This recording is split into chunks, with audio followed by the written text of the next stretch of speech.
Something extraordinary is stirring in the heart of Berea, and it's not what anyone foresaw. The atmosphere surrounding the stadium feels charged, thicker with resolve, more intense with competition. A silent storm brews behind closed doors, the kind that heralds itself not with clamorous noise, but with meticulous preparation. Within the quarterback's quarters, a seasoned presence is leaving its mark, while a new generation watches, absorbs, and quietly waits for its opportunity to seize control. Meanwhile, the locker room isn't just filled with hopeful banter, it's filled with battle-hardened players who have been tested, refined, and now stand laser-focused. This isn't hype, it's hunger, and the tale that's beginning to unfold could change the entire trajectory of this franchise. So hit that like button now and join me as I unveil every detail. Just when Browns fans thought the offseason would settle, everything flipped on its head during OTA sessions.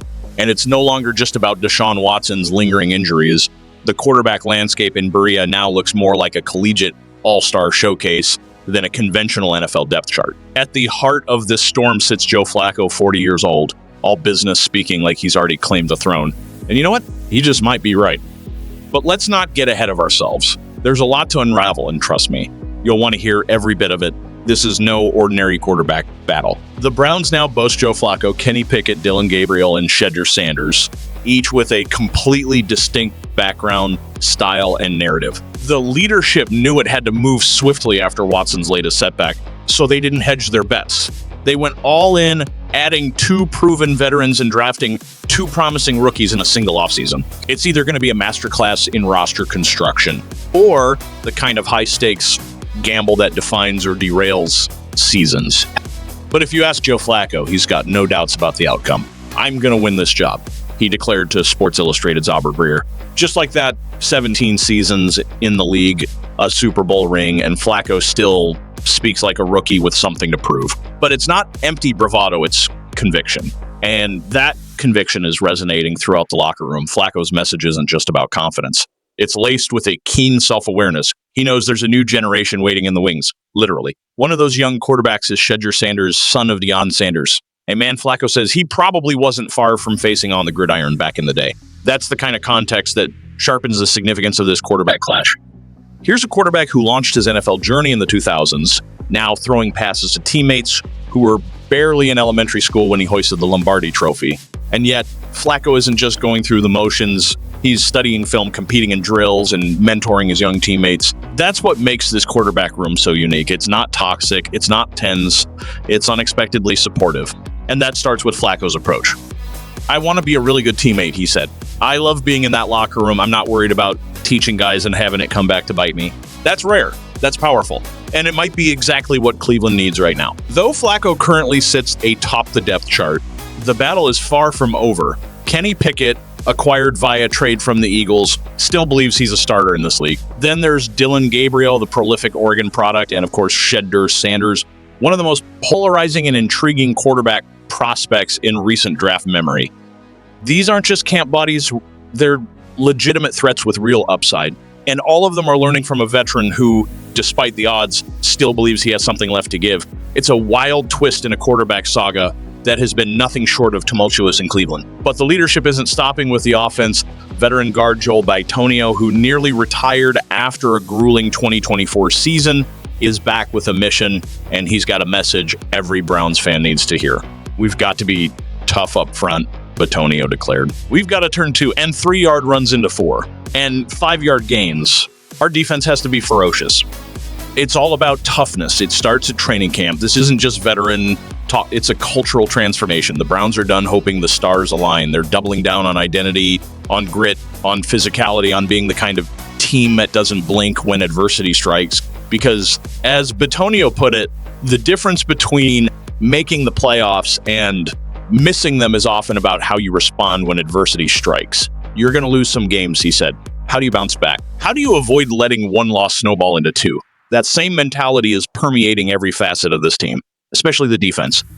Greg Newsome now stepping into a more prominent leadership role in the wake of Jeremiah Owusu-Koramoah's devastating neck injury, isn't pulling any punches. We all have a lot to prove this season, Newsome declared. Don't get complacent. This is a league that will humble you at fast. And he's right. That 2023 Browns playoff team, that group is history. This version is different, hungrier, sharper, and they're not interested in replaying past achievements. They're forging something new, something tougher, something sustainable. So the big question for Browns fans is this all just talk or the spark of something truly transformative? Drop your thoughts in the comments. Wait till that's where things get even more compelling. While the offense undergoes its own metamorphosis and the quarterback room dominates the headlines, it's the defense that may ultimately determine whether this Browns team mounts a legitimate challenge in 2025. Greg Newsome isn't just speaking boldly, he's leading by example, and with the loss of Jeremiah, Owusu-Koramoah, the pressure on this unit has reached a level it hasn't felt in years. Newsome's words carry weight because they're forged in experience. He's witnessed the highs, like that dominant 2023 defense that made Sundays a nightmare for opposing offenses, and the lows, the fatigue of carrying too much of the load when the offense failed to sustain drives. That regression wasn't merely about missed tackles or blown coverages. It was about momentum, about rhythm, about constantly being forced back onto the field before you'd even caught your breath. But this year, no one's using that as a scapegoat. Jim Schwartz, the mastermind behind that 2023 defensive resurgence, is still steering the ship, and he's not mincing words. The Browns must be elite. No excuses, no exceptions. That's why the team doubled down in the draft, selecting defensive tackle Mason Graham and linebacker Carson Schwinger. These aren't developmental prospects. They're instant impact reinforcements meant to reignite the fire and energy in a defense that knows what dominance feels like and craves it again. Meanwhile, the culture shift that Kevin Stefanski and Andrew Berry have been driving is unmistakable. Rookie camp didn't feel like orientation. It felt like a proving ground. OTAs aren't casual walkthroughs anymore. They're intense, sharp, and focused. You can sense the urgency. No one's talking about flashing potential. They're demanding execution and delivering results right now. Even in the locker room, there's a different energy. Young players like Shedeur Sanders and Dylan Gabriel aren't starstruck. They're dialed in. And they've got veteran mentors who are embracing the role of teacher rather than gatekeeper. That's rare. That's powerful. And it's why this team could surprise everyone. Because this isn't about leaning on one side of the ball anymore. It's about balance, accountability, and building a Cleveland Browns team that doesn't just reach the playoffs, but belongs there. So Browns fans, here's the real question. Does this team have the mindset and the roster to finally deliver? Is Flacco the right bridge to the future? Can this defense reclaim its elite form and carry the team through the grind of a full season? Drop your thoughts in the comments. Your voice matters, and we're here to listen. If you enjoyed this deep dive, don't forget to hit that like button and subscribe. Go Browns. Who would imagine that for the Browns starting quarterback? Listening well might actually carry more weight than simply throwing hard. Kevin Stefanski surprised everyone by highlighting an unexpected selection criterion that's putting rookies Gabriel and Sanders to the test. Hit that like button and let's dive into what's unfolding in Cleveland. The Browns quarterback room has quickly become one of the most talked about stories of this preseason, and four names are battling for the starting role: Dylan Gabriel, Shedeur Sanders, Kenny Pickett, and Joe Flacco. Two rookies eager to prove their mettle, two veterans bringing valuable experience, and a coaching staff searching for the one who truly gets it, both on and off the field. During the Browns Foundation's annual golf event, Stefanski spoke candidly about what he's prioritizing in his starting quarterback. And no, it's not just a rocket arm or dazzling practice highlights. According to Stefanski, the real differentiator is knowing how to listen. They're sponges, the coach said about Gabriel and Sanders. He emphasized that both young quarterbacks are fully invested, showing up early, staying late, and soaking up everything the veterans have to offer. The directive is clear. Absorb as much as possible from Flacco and Pickett. Sanders is aligned with Flacco's Super Bowl champion at 40, while Gabriel is learning from Pickett, who, though still finding his own footing, has already seen plenty in his young NFL career. Stefanski dropped a powerful line that sums up his coaching philosophy. We talk about leadership, but there's also followership. Knowing who to follow is part of the game. Among the rookies, Dylan Gabriel has stood out not just for his playmaking, but for his commitment to understanding the system. He admitted that his foundation at Oregon helped, but the NFL is an entirely different beast. Gabriel says the biggest challenge has been mastering pre-snap command. In college, the tempo was faster with signals delivered by claps. Now it's all about verbal codes, audibles, checks, and huddle control, all while diagnosing the defense. Despite the steep learning curve, Gabriel seems to be adapting quickly. Under Pickett's mentorship, he's showing maturity and humility, traits Stefanski values highly. The Browns are walking at razor's edge. One injury, one locker room meltdown, one setback, That's all it takes to flip momentum into mayhem. That's why stories like Deontay Johnson's absence feel so much heavier than just a missed practice. It's not just about drills. It's about the message. You're not locked in, you're out. This team doesn't have room for passengers.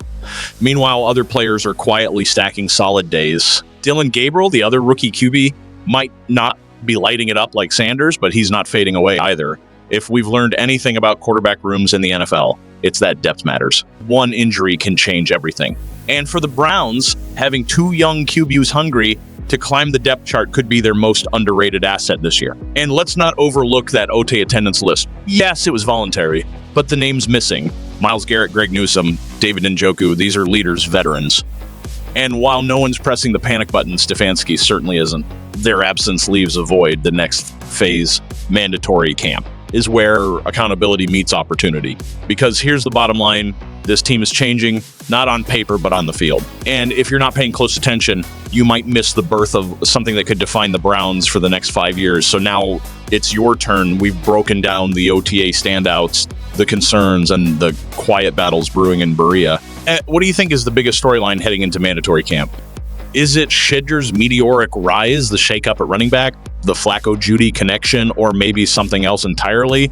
Leave a comment below and share your boldest prediction for the Browns. And if you haven't already, like this video and hit that subscribe button. Go Browns! Browns fans, brace yourselves, because what we're about to witness might be the most volatile and daring storyline in the entire NFL. Dillon Gabriel, Shedder Sanders, Joe Flacco, and Kenny Pickett. 4 quarterbacks, 1 starting job, and absolutely zero clarity. Joe? Yet, from recent Browns OTAs, one thing is becoming increasingly evident. Dillon Gabriel's name isn't just an afterthought, it's rising and he's leaving a real impression. That's right. Despite the whispers, the jokes, and the skepticism about his height, Gabriel has showcased flashes of brilliance that demand your attention. Let's dissect everything we've seen and heard straight from Browns camp, and what it could mean for week 1 and beyond. I'll give you the inside scoop. But first, smash that like button if you've been a diehard Browns fan for 16 years. It's great to see fans of all ages, much respect. Now, let me ask you something. On a scale of 0 to 10, how would you rate Kevin Stefanski as the Browns head coach? Drop your answer in the comments. All right, let's tackle the elephant in the room. Dillon Gabriel checks in at barely 6'4", and during OTAS, that wasn't just noticeable. It was glaring. Reports detail one moment that crystallized the concern. Gabriel, for all his effort, tried to loft the ball over the line during a drill, but the throw was batted down by defensive tackle Mason Graham. The play didn't just end with a swatted pass. It ended with coaches, players, and even reporters remarking on how small Gabriel looked behind the offensive line. One reporter caught on a hot mic even quipped, "I'm taller than him." That's not the kind of scrutiny you want when you're fighting to establish yourself as an NFL starter. But here's the twist. Gabriel knows this. The Browns knew this when they drafted him, and yet they brought him in anyway. Why? Because while height might be a limitation, accuracy is where Dillon Gabriel truly excels. And Browns fans, let me tell you, this kid can throw. Multiple other reports highlight Gabriel's uncanny ability to put the ball exactly where it needs to be, whether it's a back shoulder fade or a perfectly led slant across the middle. His touch and precision are next level. In today's NFL, where completion percentages are soaring and the margin for error is razor thin, accuracy is everything. If Gabriel has that elite ball placement, he's already ahead of the curve. Gone are the days when a quarterback could complete 57% of his passes and still keep a job. Now, you need to live in the mid to high 60s just to stay relevant. Meanwhile, Shedder Sanders is also immersing himself in the process with Joe Flacco as his mentor, a seasoned veteran who's seen it all and knows how to manage high-pressure situations. Flacco has earned praise behind the scenes for being a genuine guide to the rookie. Kenny Pickett, though young himself, brings starting experience from Pittsburgh and a winning background with the Eagles. While he's still seeking consistency, he's become a key bridge in Gabriel's development. The daily interaction among these 4 quarterbacks has fostered an environment that Stefanski describes as ideal, wacky young players who listen, veterans who teach. Whoever capitalizes on this dynamic might just surprise fans when the real games begin. Stefanski left no doubt those who stick close to the veterans have an advantage. He firmly believes that players who last 10 years in the league don't do it by accident. They know how to learn even off the field. This concept of followership, or the ability to choose who to learn from, might sound simple, but it's a rare quality and exactly what Stefanski wants to see in the coming months. For now, Gabriel appears to be slightly ahead, quietly absorbing everything without drawing too much attention. But remember, preseason is just getting started, and when live snaps come, the criteria changed. Those who listen and execute will rise. Those who make mistakes will sit. Welcome to the NFL. If the starting job goes to the one who listens best, this year's starter might not be the flashiest name on the roster. Stefanski is looking for intelligence. Thank you guys. See you next video.